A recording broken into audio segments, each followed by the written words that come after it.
Si je vous dis quel est le lien entre Marie-Isabelle de Portugal et la blusa Wahrania, vous allez me dire, Iyas, mais qu'est-ce que tu racontes? J'étais ce matin au musée Prado à Madrid. J'ai aperçu ce portrait de Marie-Isabelle de Portugal. Et je me suis dit, tiens, cette tenue traditionnelle qu'elle est en train de porter me dit quelque chose et me rappelle fortement la blusa Wahrania.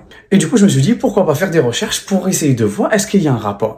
On dit que sous les Iyanides, la capitale Tlemcen à l'époque accueillait énormément d'artistes d'origine andalouse qui venaient et qui imitaient les tenues traditionnelles de la noblesse ou de la monarchie à l'époque pour que justement ils puissent habiller, bien pour qu'ils puissent apporter leur petite touche à monsieur et madame tout le monde. C'est donc à cette époque-là que la djebba, qui est d'ailleurs la grand-mère de la blousa, a vu le jour. Sous l'ère des Ottomans, la capitale Alger a gardé des liens très forts avec Tlemcen et justement ils ont commencé à faire des échanges de tout ce qui était richesse vestimentaire. Donc c'est là où il y a eu l'échange du kaftan, de la blousa, où ça a un petit peu bougé, le gandora, etc.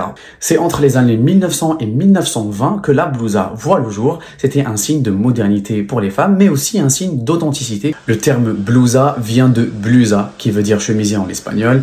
Et il faut savoir qu'à l'époque, il y avait une forte concentration andalouse dans la région d'Oranie. Et donc c'est eux qui ont repris ce savoir-faire et c'est eux qui ont donné la dernière version de la blousa qu'on connaît tous aujourd'hui. Blouzet le Mensouj, qui quant à elle est typiquement tlemcenienne, a été inscrite à l'UNESCO en 2012 au nom de l'Algérie. Ça prouve que justement, elle fait partie du patrimoine algérien et on est très fiers de ça.